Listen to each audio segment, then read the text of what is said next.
नमस्कार। चलिए आज हम सब मिलकर रोशनी की दुनिया में चलते हैं और समझते हैं कि ये कैसे काम करती है, कैसे ये हमारी दुनिया को इतना रंगीन बनाती है। ये तो सबने देखा होगा, है ना? पानी के ग्लास में अगर कोई पेंसिल या चम्मच रखें तो वो टेढ़ी सी नजर आती है। लेकिन ऐसा होता क्यों है? क्या ये कोई आंखों का धोखा है या इसके पीछे कोई विज्ञान है? जी हाँ, ये कोई जादू वादू नहीं है। इसके पीछे है कमाल की फिजिक्स। तो चलिए इस राज से पर्दा उठाते हैं। देखिए, रोशनी की जितनी भी दिलचस्प चीजें हम अपने आसपास देखते हैं ना, वो सब उसके दो बेसिक बिहेवियर पर टिकी हैं। एक है उसका किसी चीज से टकराकर उछलना और दूसरा है एक जगह से दूसरी जगह जाते हुए हल्का सा मुड़ जाना। तो सबसे पहले बात करते हैं परावर्तन या रिफ्लेक्शन की। बहुत आसान है। सोचिए, रोशनी की किरण एक गेंद की तरह है। जब वो किसी शीशे जैसी चिकनी सतह पर पड़ती है तो बस गेंद की तरह ही टकरा कर वापस उछल जाती है। लेकिन ये उछलना भी ऐसे ही नहीं होता। इसका एक पक्का नियम है। प्रकाश जिस एंगल पर सतह से टकराता है, ठीक उसी एंगल पर वापस लौटता है। ये छोटा सा नियम ही है जो शीशे में हमारे इमेज से लेकर हर चीज को कंट्रोल करता है। और अब आते हैं रोशनी के दूसरे करतब पर, अपवर्तन या रिफ्रैक्शन। याद है वो मुड़ी हुई पेंसिल? बस उसका असली कारण यही है। जब प्रकाश हवा से निकलकर पानी में जाता है तो वो सीधा नहीं चलता, थोड़ा सा अपना रास्ता बदल लेता है, यानी मुड़ जाता है। तो सवाल ये है कि प्रकाश मुड़ता क्यों है? इसका सीधा सा जवाब है स्पीड। अलग अलग चीजों में प्रकाश की स्पीड अलग अलग होती है। जैसे ही प्रकाश हवा से ज्यादा घने पानी में घुसता है, उसकी रफ्तार थोड़ी धीमी हो जाती है और बस इसी स्पीड में आए बदलाव के कारण वो मुड़ जाता है। अच्छा, अब जब हम प्रकाश का उछलना और मुड़ना समझ गए हैं, तो चलिए देखते हैं कि शीशे यानी दर्पण कैसे इन नियमों का इस्तेमाल करते हैं। देखिए, मोटे तौर पर दो तरह के गोल दर्पण होते हैं। एक है अवतल, जो चम्मच के अंदर वाले हिस्से की तरह होता है। ये रोशनी को एक जगह इकट्ठा यानी कन्वर्ज करता है। दूसरा है उत्तल, जो चम्मच के बाहरी हिस्से की तरह उभरा होता है। ये रोशनी को फैला देता है यानी डाइवर्ज करता है। बस इसी आकार के फर्क की वजह से दोनों में बनने वाली इमेज भी अलग अलग होती है। अब हम बात करेंगे एक सबसे मजेदार कॉन्सेप्ट की। ये कैसे मुमकिन है कि हम रोशनी की एक किरण को पूरी तरह से फंसा लें, उसे कैद कर लें? सुनने में तो किसी साइंस फिक्शन फिल्म जैसा लगता है ना?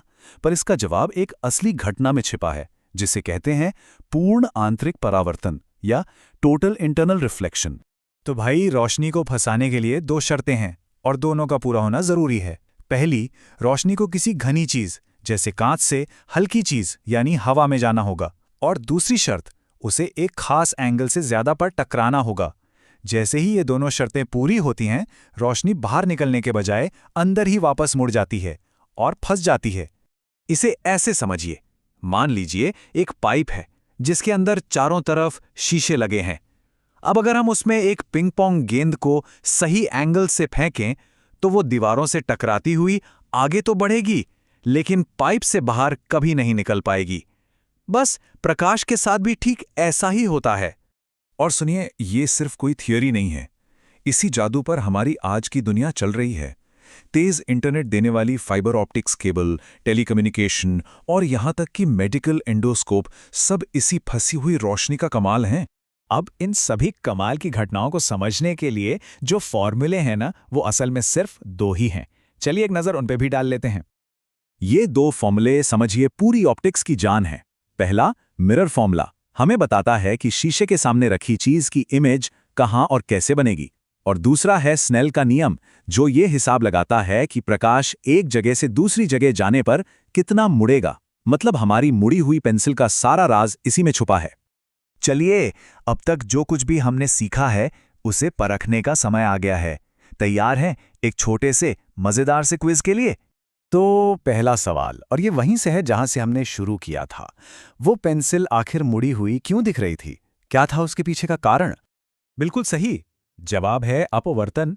जैसे ही रोशनी पानी में घुसती है, उसकी स्पीड और दिशा बदल जाती है, जिससे हमें वो भ्रम होता है। अगला सवाल, रोशनी को फंसाने वाले उस जादू के बारे में, ये कब काम करता है? जब प्रकाश एक खास दिशा में जाता है। वो दिशा कौन सी है? एकदम सही, सघन से विरल। प्रकाश को हमेशा एक घने मीडियम से एक हल्के मीडियम की तरफ जाना होगा, तभी ये घटना हो सकती है, वरना नहीं। और ये रहा आखिरी सवाल, मिरर्स के बारे में। ऐसा कौन सा दर्पण है जो सारी रोशनी को एक जगह पर फोकस कर देता है? जी हाँ, ये है अवतल दर्पण। रोशनी को एक जगह पर इकट्ठा करने की यही खूबी इसे टेलीस्कोप और गाड़ियों की हेडलाइट्स जैसी चीज़ों के लिए बहुत ज़रूरी बना देती है।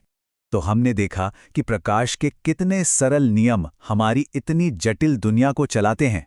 हमने रोशनी को काबू करना सीख लिया है, उसे तारों में कैद करके डेटा भेजना भी सीख लिया है। पर जरा सोचिए, ये तो बस शुरुआत है। भविष्य में हम प्रकाश से और क्या-क्या करा सकते हैं? ये एक ऐसा सवाल है जिसका जवाब हमें आने वाले समय में मिलेगा।